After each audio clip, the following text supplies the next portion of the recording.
बीड जिल्ह्याच्या परळी येथील व्यापारी मयत महादेव मुंडे यांच्या प्रकरणामध्ये आता अंतिम टप्पा आलेला आहे। एसआयटीच्या माध्यमातून चौकशीचा सुरू आहे। मात्र या दरम्यानच्या काळामध्ये एक अनुचित प्रकार घडल्याचे समोर आलेला आहे। मयत महादेव मुंडे यांच्या मुलाला मारहाण करत धमकावल्याचं प्रकरण समोर आलेलं आहे। नेमकं काय प्रकरण आहे आपण त्यांच्या पत्नीकडे जाणून घेणार आहोत। काय सांगताय की काय प्रकार झाला होता नेमका आणि कशा पद्धतीने धमकावलं गेलं, मारलं देखील असं समोर येत आहे। म्हणजे ज्यावेळेस ब्रेन मॅपिंग आणि नार्कोच होणार होती त्या दिवशीच माझ्या मनात असा संशय आला की माझ्या परिवाराला धोका निर्माण होऊ शकतो वाल्मीकरांच्या परिवारापासून।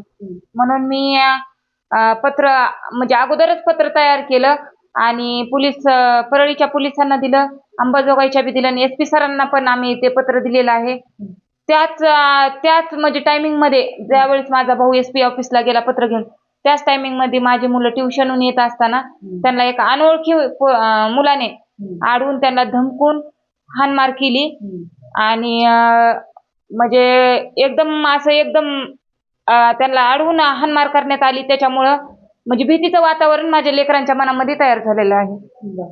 याच्यावरती आपण पुढची काही पाऊल घेतलेले आहेत का? पोलीस स्टेशनला जाऊन तक्रार वगैरे दिलेली आहे का काय? हा, म्हणजे लेकरं म्हणजे भीतीनं घरी आले ना, लेकरं म्हणजे त्या मुलापासून पळून आल्यावर आले लेकरं भिल्यामुळे। आणि मग मी घरी आल्याच्या नंतर मुलांना विचारलं तर मुलांनी सांगितलं अशाला असं मग मी प्रकार घडला आहे। मग मी तात्काळ भाऊला फोन केला आणि भाऊला म्हणलं लेकरांना मारलं आहे आणि मग त्यांनी म्हणजे लगेच आम्ही पोलीस स्टेशनला तात्काळ गेलात।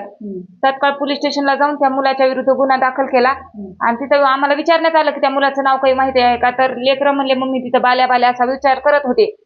मग आम्ही तशीच त्याच्या विरुद्ध फिर्याद दाखल केली आणि घरी आलो।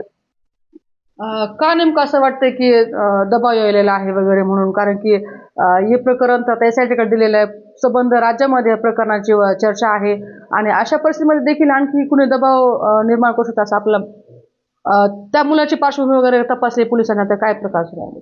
म्हणजे मला त्या दिवशीच मला ज्यावेळेस ब्रेन मॅपिंगला हे नेले होते संशयित आरोपी, त्यावेळेसच मला धोका वाटला माझ्या परिवाराच्या बाबतीत आणि त्या अनुषंगाने म्हणजे गोट्या गित्ते हा आमचा संशयित आरोपी बाहेरच आहे। त्याच्यामुळं आम्हाला असं भीतीचं वातावरण हे झालं होतं, कारण माझ्या नवऱ्याला इतकं बेरहम त्यांनी मारलेलं होतं ना, त्याच्यामुळं आम्हाला अशी भीती वाटली म्हणून आम्ही ते पत्र दिलं आणि त्याच्यातच माझ्या मुलांना धमकावण्यात आलं। मग या बाबतीत मी पंकज कुमार सरांना पण कॉल केला होता की सर माझ्या मुलांना धमकावण्यात आलं आहे आणि संशयित आरोपी जे आहेत ते पण अजून मोकाटच आहेत, त्यांना पण तात्काळ अटक करा, ही काळाची गरजच आहे।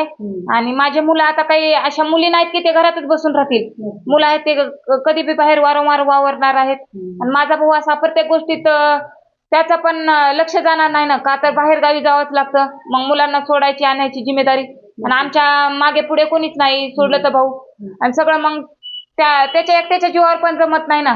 त्यासाठी आम्ही पोलीस SP सरांना पण प्रोटेक्शन देण्याची मागणी केली आहे आणि म्हणजे आता भीतीचं वातावरणच आमच्या मनात पैदा झालं आहे की लेकरं घरी येईपर्यंत आमच्या मनात भीतीच राहणार। या प्रकरणाला उचलून धरलेले ज्ञानेश्वरी मुंडे यांचे भाऊ सतीश फड आपल्या सोबत आहेत। तुम्ही या प्रकरणाला बहिणीला खंबीरपणे साथ दिलेली आहे आणि मेहुण्याला न्याय देण्यासाठी तुम्ही प्रयत्नशील आहात। हे प्रकरण आता शेवटच्या टप्प्यात आल्याचं असं आपल्या समोर येत आहे। एसआयटीचं तपास खोलवरती गेलेला आहे। या प्रकरणामध्ये वारंवार आरोपी म्हणून सपोर्टेड म्हणून जे आहे ते वाल्मिक कराड यांचं नाव आलेलं आहे। आता आरोपकर्त्याला देखील असं म्हटलेलं गेलेलं आहे की सुशील कराड आणि श्री कराड या दोघांचा देखील यामध्ये उल्लेख वारंवार होत आहे। ह्या सगळ्या काही परिवाराच्या नार्को टेस्ट किंवा ब्रेन मॅपिंग वगैरे काही झालेत का तपासून? त्यांच्या घरच्याच्या नाही, त्यामध्ये त्यांच्या नोकराचे झालेत, जे नोकर आहेत 2 त्याच्या घरातले जे नोकर आहेत, ज्याचा आपल्याला पहिल्यापासून दम मध्ये नंबर आले त्यांचे 6 नंबर, त्यांच्या घरातलेच नोकर होते। तेव्हा PI सानप साहेब म्हणले होते अटक करू, मग PI सानपनं का अटक केलं नाही ते मला माहित नाही। आणि ह्याच्या मागे जे 2 कॉन्स्टेबल आहेत त्याच्यात, त्या कॉन्स्टेबलला तर कधीच सुट्टी नाही, कारण की त्यांनी जे केलंय पाप, जे दमडाटाला समजा आम्हाला सो खर्चातून दमडाटा छटायला लावलाय, तर त्यांचे नंबर आहे ना। आणि पुन्हा SITने मी आता लास्टच्या टप्प्यामध्ये त्यांच्याच घरातली नार्को कशी येते हे आम्हाला फुल डाऊट आला, म्हणून तिनं SP साहेबांना पत्र दिलं। त्या दिवशी मी स्वतः SP साहेबाकडे गेलो, SP साहेबाला पत्र दिलं। इतक्यात SP ऑफिसला असताना मला फोन आला की असं असं झालंय। मग मी नाचन साहेबाला फोन लावला, नाचन साहेब म्हणलं असं असं झालंय अर्चन साहेब स्वतः लेकराला घेऊन स्पॉटवर गेले. मग तो मुलगा तिथून फरार झाला आणि तो स्वतः वाल्मिक कराड समर्थक हा त्याच्या इन्स्टा आय डीला हे आहे. माझ्याकडे त्याचा पुरावा देखील आहे, कारण की ते स्वतः त्याच्यामध्ये हे त्याची email I D Valmik Karad समर्थक बालाजी आगाव. आणि काल पोलीस स्टेशनमध्ये जेव्हा आणलं होतं त्याला, तर वाल्मिक कराडच्या घरातले जे म्हणजे वाल्मिक कराडच्या पोरासोबत जे फिरते तेच त्याला सोडायला ते. हा. मग या प्रकरणामध्ये जे संशयित तुम्ही ज्यांच्यावरती संशय करताय, हे तिघांचे जे कराड फॅमिली आहे, त्यांची तपासणी आतापासून का केली नाहीत? हा एक मोठा संबंधित प्रश्न समोर येत आहे. तुम्हाला देखील तो प्रश्न पडला नाही का? आता SIT हे रिपोर्ट आल्याच्या नंतर त्यांची तपासणी करताना पुढले त्यांना कुणाचा पाठिंबा होता, कोण्या कॉन्स्टेबलला फोन केले, कुणाचे नंबर आहेत डम मध्ये, कोणत्या कॉन्स्टेबलला फोन केले, कोण्या PI ला फोन केले, हे सर्व निघून जाईल ना. त्याच्यानंतर ह्यांना तपासात घेतील. आता तक्रारीचा अर्ज दिलेला आहे, निवेदन दिलेलं आहे. पोलीस प्रशासन काय तुम्हाला सहकार्य म्हणून काय आलेलं आहे? SV साहेब जो निर्णय घेतील ते आपल्याला मान्य आहे. SV साहेबांच्या हातात आहे. आता ते SV साहेब आहेत, कारण की IPS आपल्या जिल्ह्याला पहिला तगडा IPS आहे. कारण की असा IPS आतापर्यंत आपल्या जिल्ह्याला भेटला नाही. 2 IPS आहेत. आता आपल्या जिल्ह्यामध्ये जे टीम आहे एकदम पोलीसची यंत्रणा चांगली. तुम्ही मागणी काय केलेली आहे प्रशासनाला, पोलीस प्रशासनाला? निधीनं मागणी केली पोलीस प्रशासनाला माझ्या परिवाराला हे द्यावा म्हणून संरक्षण. आता ते घर खातं हे घेईन.